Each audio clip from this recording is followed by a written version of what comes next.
Question number 11 हमें inverse find करना है इसका। इसे लेट कर लो, कुछ z लेट कर लेते हैं। इस कॉम्प्लेक्स नंबर का हमें इनवर्स फाइंड करना है। इसे करने के दो तरीके हैं। एक तरीका तो ये वाला है जो अभी मैं करवा रहा हूँ, और एक और है जो हम अगले क्वेश्चन में करेंगे, ठीक है, उससे हम सॉल्व। फिलहाल हमें अगर z इनवर्स निकालना है तो z इनवर्स हमारा इक्वल होता है z का इनवर्स, इसका इनवर्स हमारा इक्वल होगा z के कॉन्जुगेट डिवाइड में z के मॉडुलस के स्क्वायर के बराबर।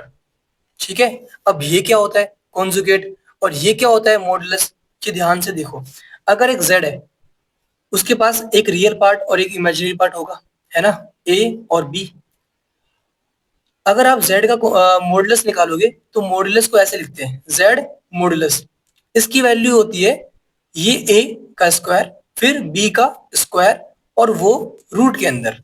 ओके, तो मैं अगर बोलूं मैं यहाँ पे कि भाई बताओ कि z का मॉडुलस इस केस में क्या होगा, तो आप बोलोगे सर रूट के अंदर अभी आपने बताया a का स्क्वायर, a हमारा 4 है, 4 का स्क्वायर फिर प्लस बी का स्क्वायर। बी क्या है, जो आई के साथ है, आई के साथ में यहाँ पे क्या है माइनस का 3, तो प्लस -3 का स्क्वायर।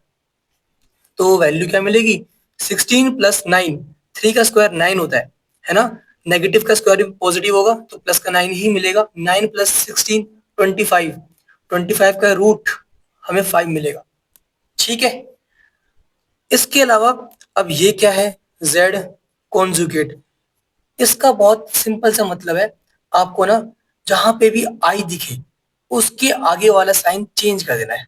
मतलब ये z क्या है हमारे पास 4 माइनस 3i, तो 4 का 4, यहाँ पे 3i से पहले माइनस है तो प्लस लगा दो, प्लस का 3i। ठीक है, बस साइन चेंज करना है। अगर यहाँ पे प्लस होता तो आप यहाँ पे माइनस लिखते, आई के सामने जो भी साइन होगा वो चेंज कर दोगे। प्लस का है तो माइनस का, माइनस का है तो प्लस का, इसे हम बोलते हैं z conjugate.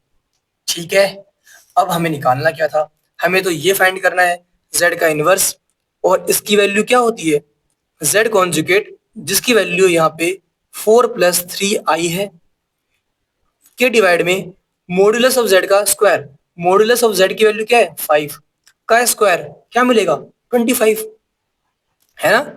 Modulus of z की वैल्यू 5 है, स्क्वायर करना था तो हमने 5 का स्क्वायर किया तो हमें 25 मिला। ये हमारा आंसर आ चुका है। आप चाहो तो इसे सेपरेट कर लो, 4/25 प्लस 3i/25, ये हमारा आंसर कंप्लीट हो गया। ओके।